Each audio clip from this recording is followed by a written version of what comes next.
I'm sorry, I forgot to put my hearing aids on, but so Can you hear me okay I'll right have to now? look at you close when you talk and catch your wordings and. Okay. Well, we're here today with Paul Penno, and we usually just start out with background information, like where you were born, the area, the year. Oh. Where I was born? Mm-hmm. I was born in Montana.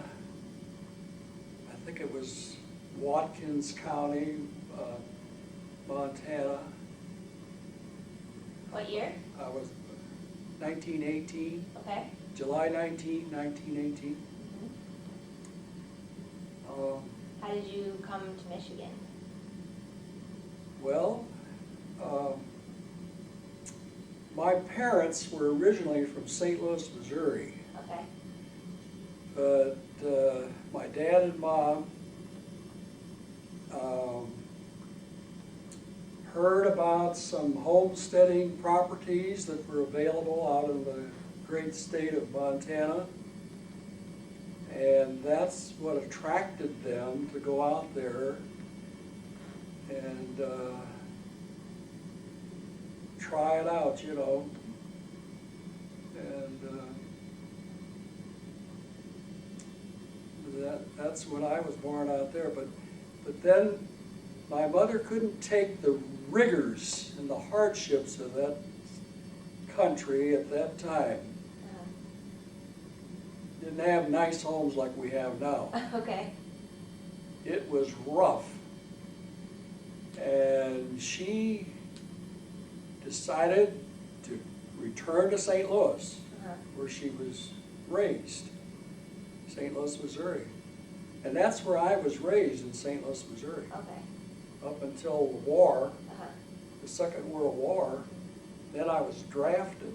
You didn't come to Michigan until later in your life. So I didn't come to Michigan until after I got out of the Army and after I completed my education, because I was a dropout, and before I went into the Army, and I had to do a lot of catching up on my education, and the GI Bill of Rights came in real handy for me, and that helped me to, well, on the financial end of things, to go through college, finish college. That's good. What did your parents do while you were growing up? What was their occupation?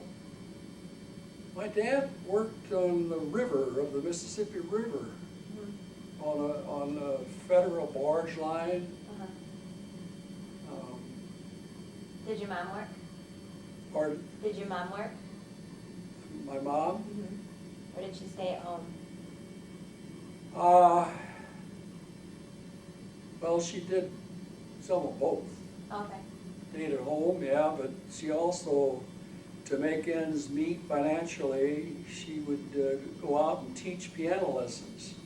She was quite a musician, quite a pianist and a vocalist. So then you went to elementary school in Missouri? Well, yeah, I went to a church school, operated school in St. Louis. Okay. Well, I went to a public school too a little bit. Way Did you back. like either one better? So, pardon? Which one did you like better? Which one did I like better? I don't know that I have any preference. No school. I just didn't do too well. I guess I was trying, as we say, I was trying to find myself, I guess. Yeah. And I did different things and that, ordinarily kids, I did things that I shouldn't have done. which Running around getting in prevented trouble. me from finishing school. Oh. So then you were, for some of the time in school, growing up with your parents in the Depression? Oh, yeah, I remember the Depression in the Did it affect your family a lot? 1929. I remember that as even though I was very young at that time. What do you remember about it? I remember my mother had to get in a welfare line, Okay. and, which, was kind of humiliating. But a lot of people had to do it though. But a lot of people had to do it, yeah. But was your father able to keep his job at that time? Oh, yeah. Yeah. So you remember the Depression and you were still in school for a while and you said you dropped out. How far did you go through school? I did not make it through the 8th grade. I never did get an 8th grade diploma. But the Army, being in the Army, really shook me up, Yeah. And Did you work then between dropping out of school and being drafted? did I what? Did you work before you went into Oh, the Army? yeah, I worked as a teenager, I remember making 25 cents an hour back then. Doing what? I worked at a wire company for one thing, where they made wire fans, electric fans. Mhm. There was a big electric fan company in St. Louis in those days. And they were making fans by the millions, I guess. Yeah, So you did that for a while? I did that for a while. Any other jobs that you found interesting before you went into the Army?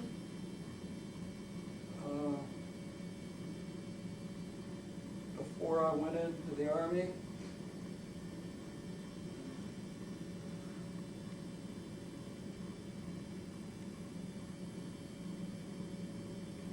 well, that's about it, I think. Okay. Do you remember before being drafted what type of news you were hearing about the war or any changes in society that were occurring? Was there a lot of news coverage of the war? Did you hear about it a lot? Did I hear a lot about it? Yeah. Did it affect your life? Did you think about the war a lot before you went? No.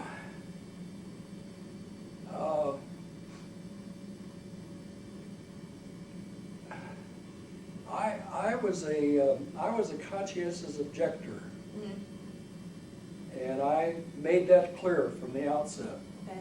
that I would not bear arms, Uh-huh. but that I would be willing to serve in a medical unit. Right. But in the initial process, I had to do a little bit of interviewing through the chaplain of the Army, because they didn't put me in a medical unit to begin with. Right.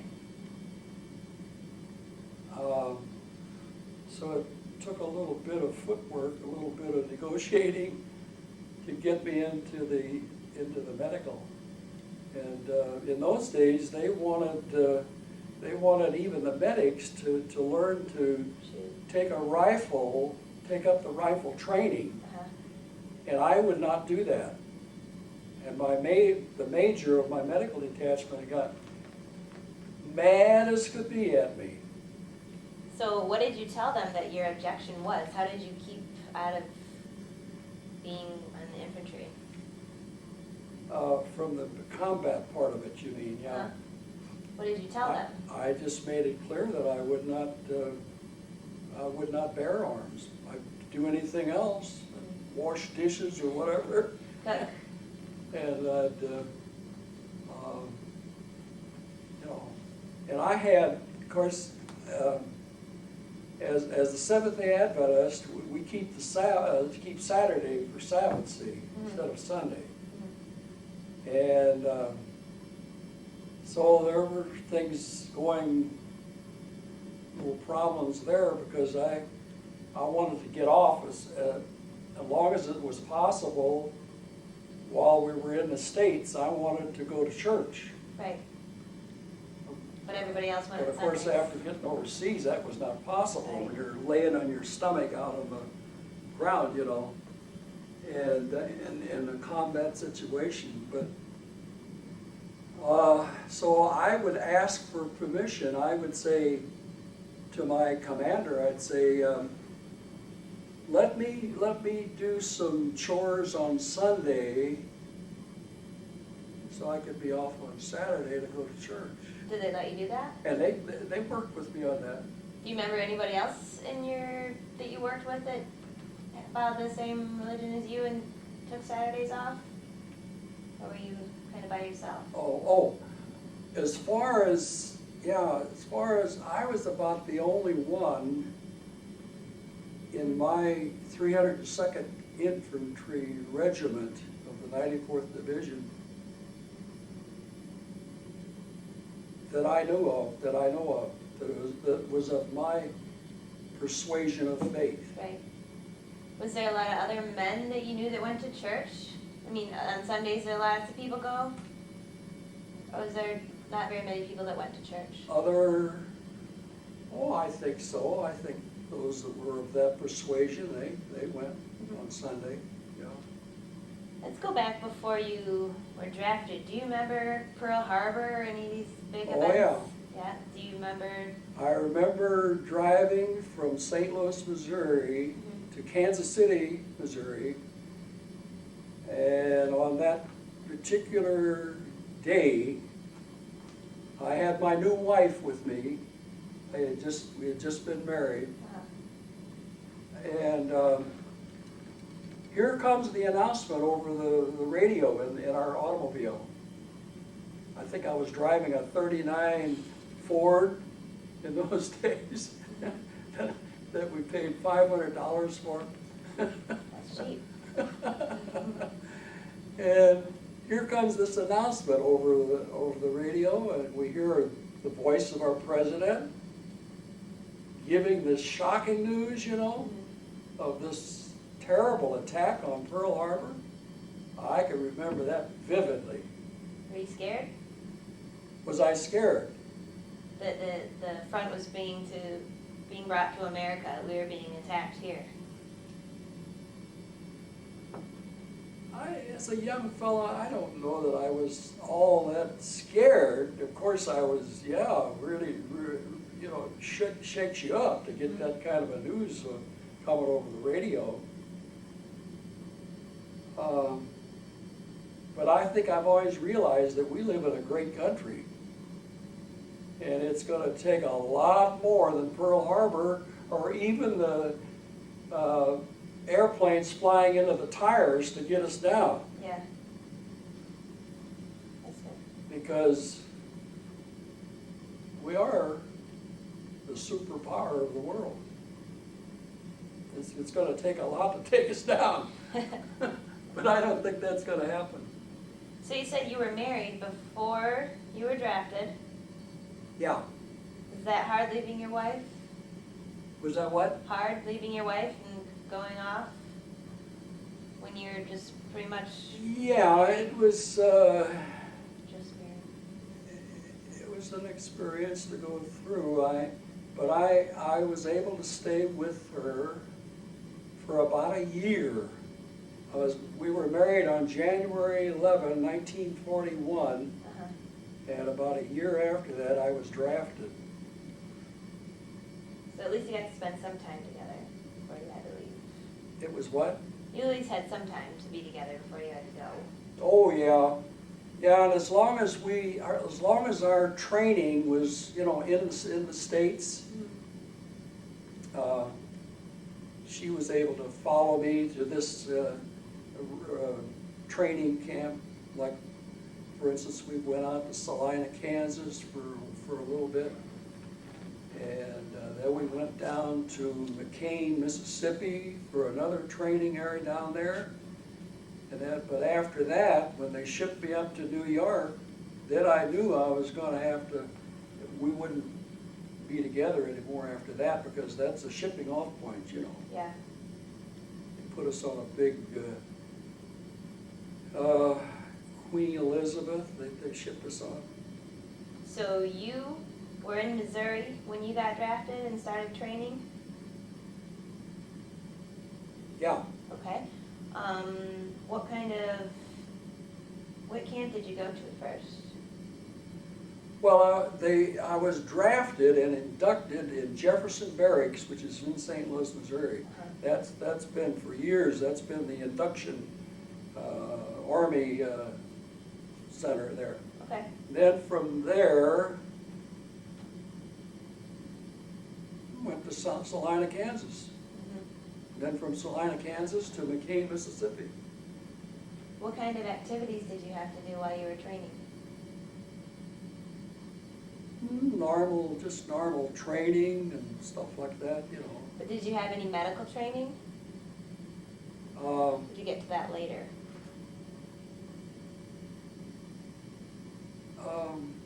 Yeah, we had some medical training. I don't remember that it was a very Detailed? intense course of any kind, you know. So Kansas to Mississippi and eventually to New York. How long did you train for? Overseas. How long did you train before you left? Oh. Oh boy, probably.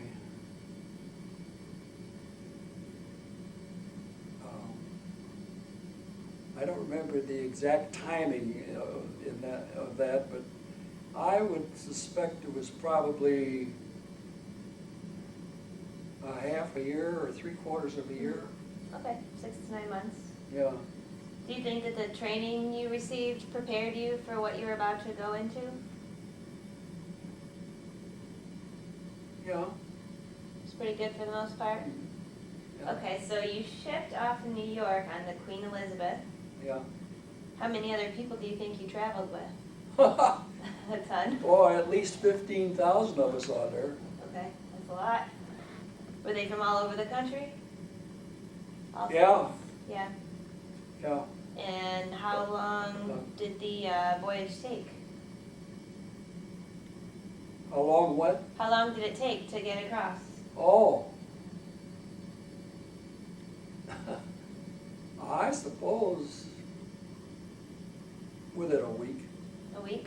because they were, every 7 minutes, they would change course Oh. to avoid the torpedo submarines, you know, Mm-hmm. to have enough time to take aim at you and shoot a torpedo. Right. So they were always changing course. Never got hit? Nope, That's good. nope. Did you have any duties yourself while you were aboard the ship? No. What did you do every day?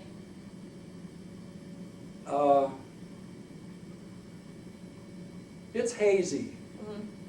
Did you remember getting sick? Yeah. I don't think I did though, Everyone, lots of people did. but there were lots of others that were, yeah, getting sick. So then you arrived to Europe in about a week. And where did you... Well, first, they shipped us to Southampton, England, Great Britain. First of all, they shipped us into Glasgow, Scotland. Okay.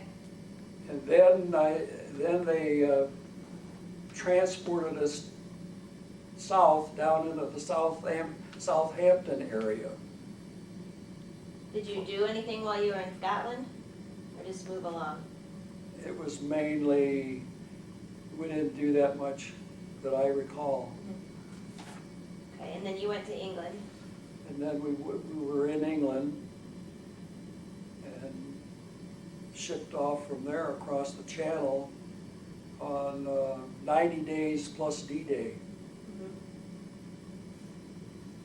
And then where did you arrive? To the Brittany Peninsula, Normandy. So you went to France. To France, yeah, actually to France, to begin with. What was going on in France at the time? Well, the Germans at that time were in pockets along the coastal area, manning some of these big coastal guns, you know, great big things, which they would, if they could get an object to shoot at, they'd shoot once in a while, you know. Right. Yeah. In that particular area, they put us into an area where there were a lot of apple orchards. And that produced some problems, some anxiety, and people, the fellows, you know, they'd hear an apple drop, they'd think that was the enemy. You know, That's not good. I remember that. What were your particular duties while you were in France? As a medical aid man. Yeah. What did you do? Well,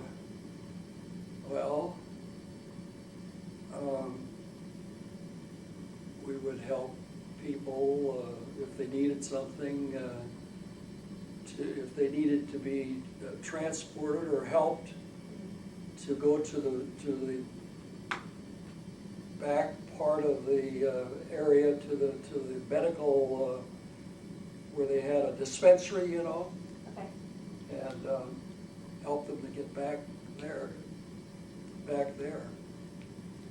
So were they kind of like makeshift hospitals that you worked in? I guess you could say makeshift, yeah. Were Temporary. the conditions pretty clean, or were they not so good?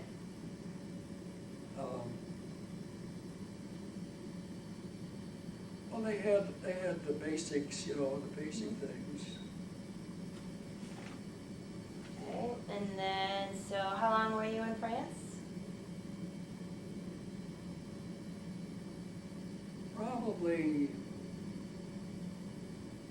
Probably a few weeks, and but we were engaged quite readily in that Normandy Peninsula area where these Germans were in these pockets, and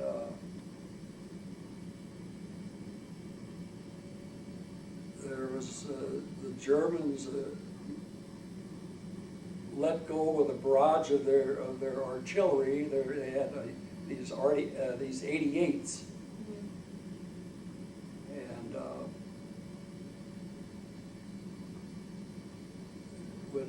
when they shot that artillery into our area, our young messenger boy was killed instantly.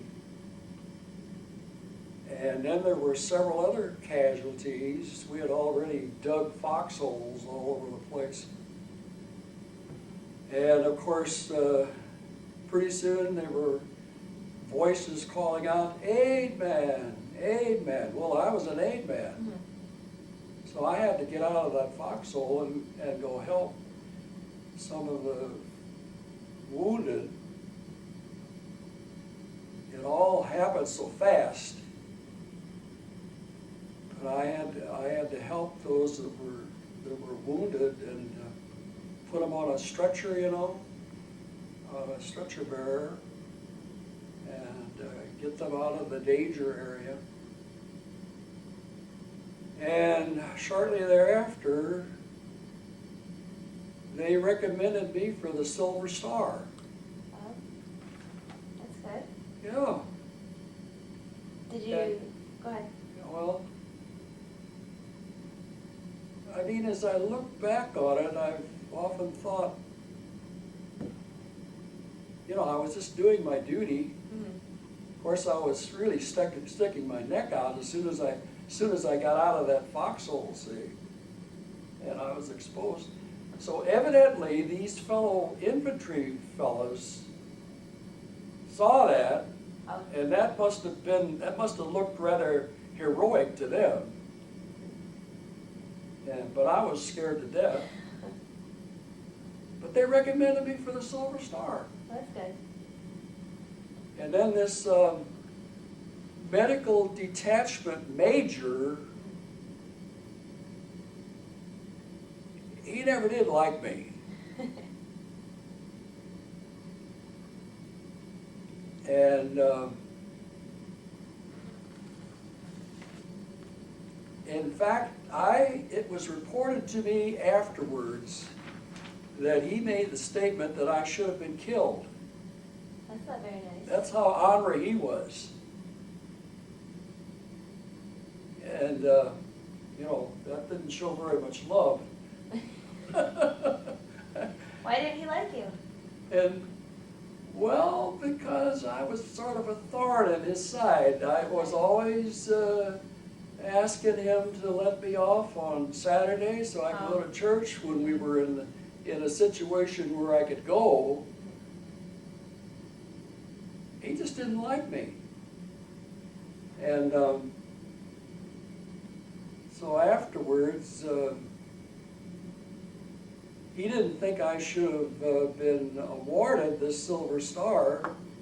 So the battalion commander, big, gruff, husky-looking fellow, older man, he said, that young man is going to receive that Silver Star, and I'm going to put it on him.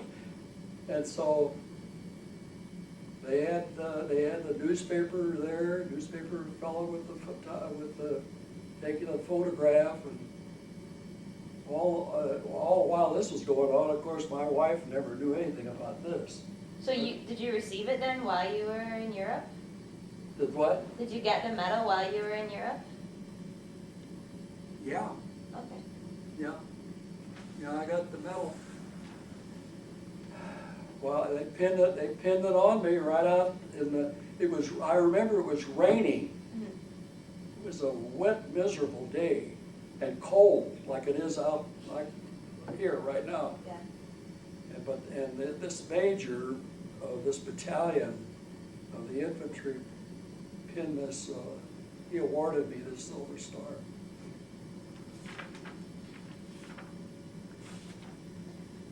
Okay, and then, so while you're in France, were you there very long before you traveled to Germany?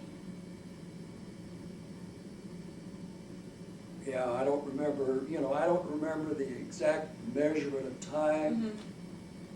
But from there, they moved us over to, and I was trying to remember that area where General Patton and his forces, well, we were under his jurisdiction. It was a critical area for the Second World War. And, but they didn't move our particular unit right directly into the most dangerous part there. Okay. We sort of were on the fringe of it in Germany. Right. And then, of course, we were getting close to the end of the war now, what we're talking about now. Okay. And before too long, I ended up in occupational duty in Czechoslovakia. Wow.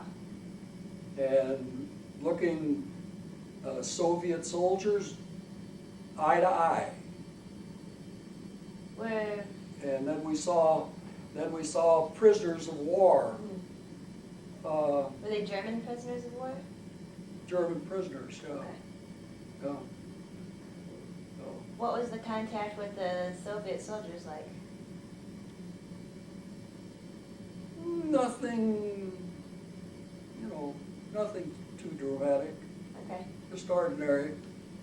And so, what did you say your duty was while you were in Czechoslovakia?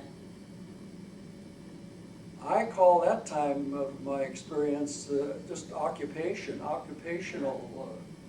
duty, just waiting for, you know, the fellow, those of us soldiers that had the most points.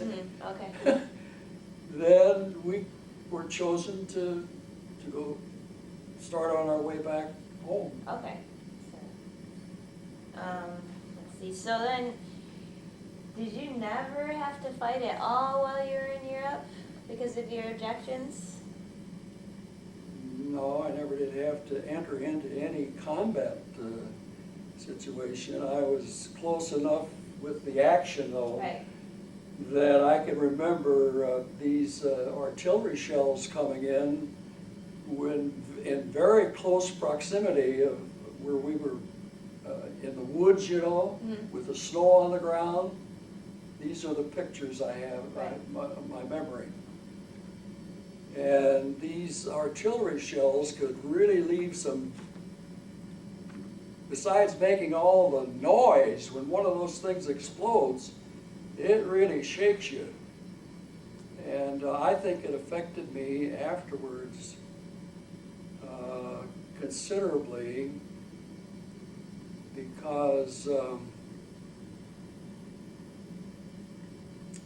for years after that, it's hard to explain.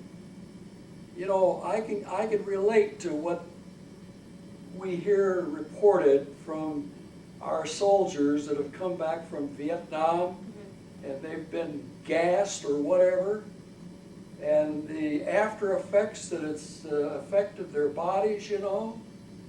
I can relate to that, because these explosions evidently affected me that way too. In my sleep at night, I'd start kicking and swinging around, you know. And one night, my dear wife, Georgia, says, "Paul, quit that." Because I was swinging around, you know. And finally, I actually had to go and sleep in another room to keep from, because I was afraid I'd hurt her. But did they stop after a while? No. No? I'm not bothered with that now, but for a long time I was bothered with that. So I mean, like I say, I can understand what these fellows go through. You relate. While you were there, did you even just carry a weapon on you just for protection, just in case? Oh. Do you remember what, okay, well, you went to Scotland, England, France, Germany, Czechoslovakia. Right. Anywhere else? No, that's the main. That's the main areas. Yeah. Do you remember any of the locals in those countries?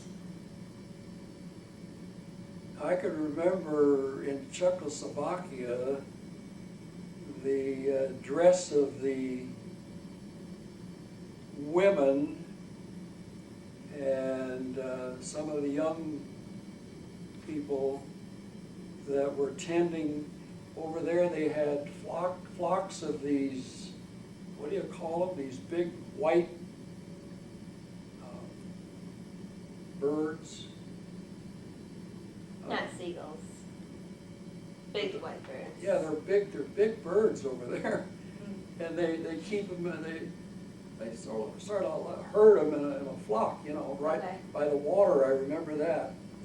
And the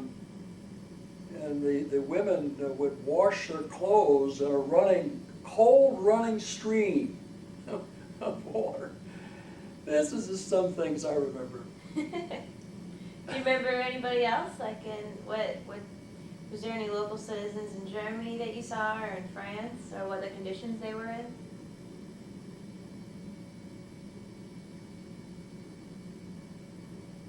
Well, in Dusseldorf, Germany, which was a big city, and I guess it still is. In fact, I guess they had to rebuild it after the Second World War.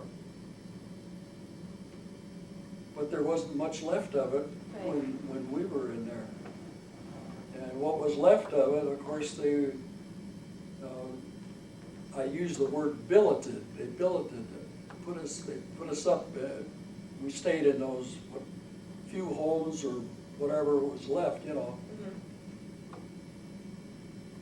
That's about all I remember. Okay. Do you remember while you were in Europe, in your time, did you ever hear about what was going on in the Pacific or in other parts of Europe in the news? Not that much. Do you remember hearing about the bombs being dropped in Japan? Oh yeah. How did that make everybody feel? Was everybody pretty happy when that happened? Oh, that was traumatic. I mean, you can't help but feel, even though you're in a time of war, you can't help but feel for the people who are the victims of such a terrific thing, you know. All the innocent people still. Yeah. That was terrible, but I can see the reason for it. If the President of the United States had not given that particular order, man, oh man, I don't know how many more lives would have been lost. Yeah. You know. So while you were serving your time and during training, did you ever work with anybody from World War I? No, as close as I got to that was with my father. My father served in World War I. Okay. Do you remember anything that he told you about it? But I don't remember much of it, no. So, let's see, what year was it? 1945? You went back to the States? That's what it says here, it looks like. Have I got any date there? Yeah, it looks like it's December 7th, 1945. Yeah, something like that, yeah, I took that, I could have brought my service record with me and showed that to you, but I didn't do that, but I did. Now, they issued this to me, I've kept this ever since they discharged me. You'll almost have to have a magnifying glass to read it. Honorable discharge. But that has been in my wallet since I was discharged from St. Louis at Jefferson Barracks. Purple Heart, 4 Brown Service Stars. Yeah. Good Conduct Medal, Silver Star. Your eyesight is catching it better. I can't. I'd have to use a magnifying glass. That's cool. I've never seen one in such a small little thing like that. Yeah. But they had that technique back then to put that together. Shrink it. I thought that was pretty good. So when you traveled back then, did you leave right from Czechoslovakia? Well, you know, gradually we left Czechoslovakia and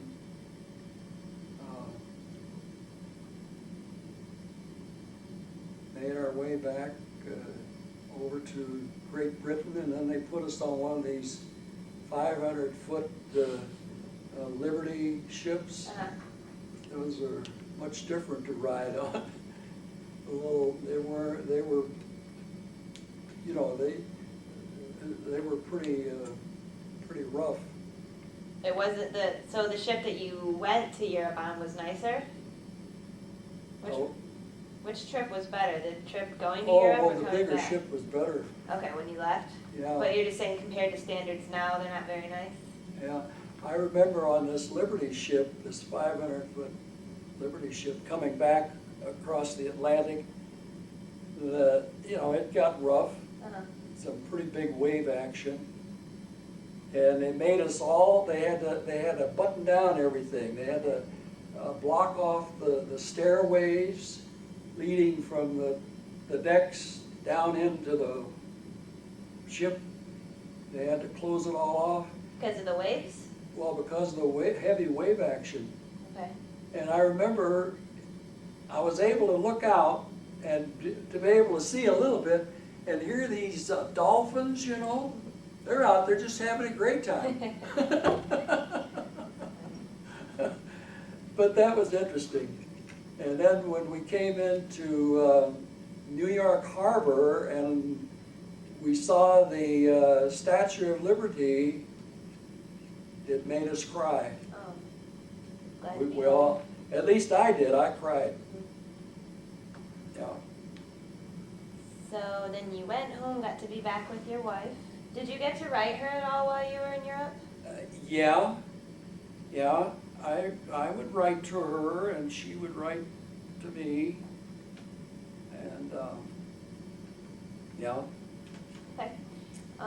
So then, was it shortly after that you moved to Michigan, or did you stay in Missouri for a while? Okay. When I got back into St. Louis, Missouri,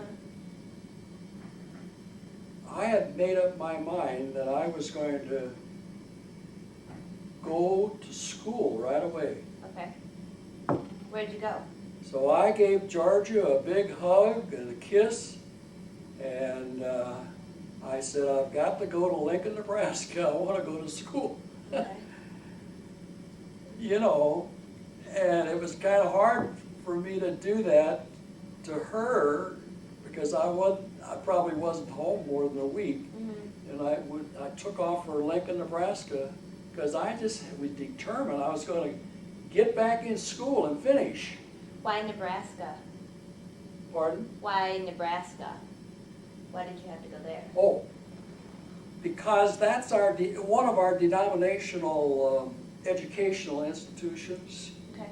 A college, been there for years Okay. in Lincoln, Nebraska. Mm-hmm. And it's in the middle part of our state, you know. Mm-hmm. That's why I chose that. And so I told my wife, I said, honey, as soon as I find a place for us to stay, you can be sure I'll make arrangements. But so, in a very short time, I managed to find a place to live, you know, on close to the college, practically on the college campus. What was the college called? Called? Yeah. What was it called? It's called the Union College. Okay. What did you study? Well, of course, I had to start from the bottom, you know, because I like I said, I had never received even an 8th grade diploma. Okay. And in those days, they took pity on us guys that came out of the Army like that, you know, and they put us on what would you call it, a short course. I forget the name, but anyhow, they tried to help us the best they could. Okay. And I spent about 5 years at Union College in Lincoln, Nebraska, going summer and I went through the whole year. Whole year, no break. I had no breaks. And afterwards, Georgia said she remembered that she hardly ever saw me because I was very active. Yeah. I was taking violin lessons. I became pretty good at playing the violin. Mm-hmm. I took the music side of my life from my mother. My mother was quite a musician. And so I was active besides all of my studies. I was singing in a men's quartet. I was playing in a string ensemble. I was really active. Sounds pretty busy. I was really going, you know, I wanted to really do everything I could. So you remember what year you graduated from college? Yeah,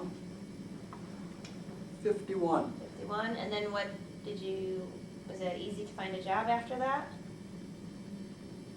I was taken on by one of our denominational conferences because I because I was a pretty good musician, you know, and I was able to help out in helping in evangelistic meetings, playing my violin, leading music, singing, everything goes along with that, you know. Okay. And my wife, of course, she was pretty good too on the music. She played the piano. Oh, that's good. And had our first baby while we were in college. Okay. How many kids did you have? 2. 2? Okay. Yep. And then so eventually you moved to Michigan from Nebraska, or did you move to another state? From Michigan into Iowa. Started out in Centerville, Iowa, Okay. with a church or two, Mm-hmm. and doing evangelistic meetings, and then from Iowa into Minnesota for a few years, serving in church work Mm-hmm. as an associate pastor in Minneapolis and St. Paul, Wow. and in that area Okay. where, you know, where they have lots of water.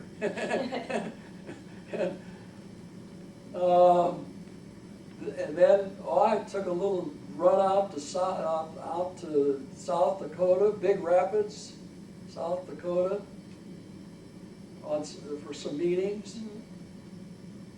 And then back into Minnesota, and then from there I came into Michigan. You moved around a lot. And I've been in Michigan the longest time of my ministerial Okay. work. Yeah, I've been in the middle, like in Ithaca and St. Louis and Alma. I served the churches over in that area, and in Cadillac.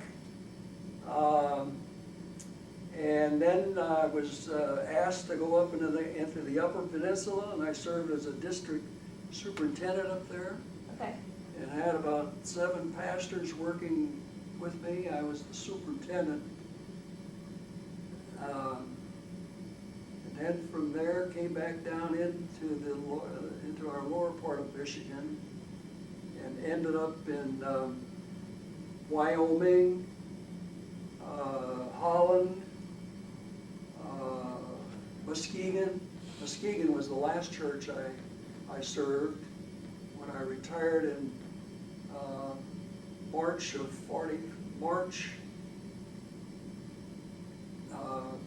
84. 84? March of 84.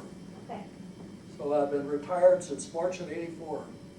So what do you do in your spare time, What do I do in my spare time? since you're retired now? Well, I've been asked I have an appointment to preach a sermon this coming January the 5th, right here in Grand Haven, Uh-huh. at the Seventh Adventist Church. Okay. So I'm still active. That's good. They haven't thrown me away completely. Let's see. Now, when you look back at your overall experience in the service, do you think you had a positive experience? Oh yeah, yeah, and I think that the Army experience did me a world of good. Got you some discipline? It was Made you go back to it school? was a terrific experience. Traumatic, dramatic, or whatever you want to call it, but Love it it. did me a lot of good. Okay, that's good. Because I said, and I made a prayer when the bullets and the shells were flying around over there. Mm-hmm. I said, Lord, if you get me out of this mess in one whole piece, I will go back and finish my school and prepare for whatever. That's good. Yep. What do you think now about the present war in Iraq? And they're talking about reinstating the draft. Do you think that's a good idea? About reinstating the draft. Yeah. They're pretty short on service. I've gone through that, yeah. Having gone through that, I don't see anything wrong about it or bad about it, if we come to that. But then if you're anti-war and don't really want to be in combat, I don't know. You mean for those of us that are conscientious objectors? Yeah. What if we had a draft and there's lots of people drafted? Well, I'm sure there will always be some conscientious objectors. You know, all the way through our history. But maybe not as lucky as you, or they didn't have to Maybe not as fight. lucky as me? Yeah. Yeah, you could qualify that maybe in that way. I think you got lucky. But, you know, if you're a true believer and you really don't believe you should bear arms, stand your ground. Okay. That's my position. Yeah. What do you think about any of the movies that are made about World War II?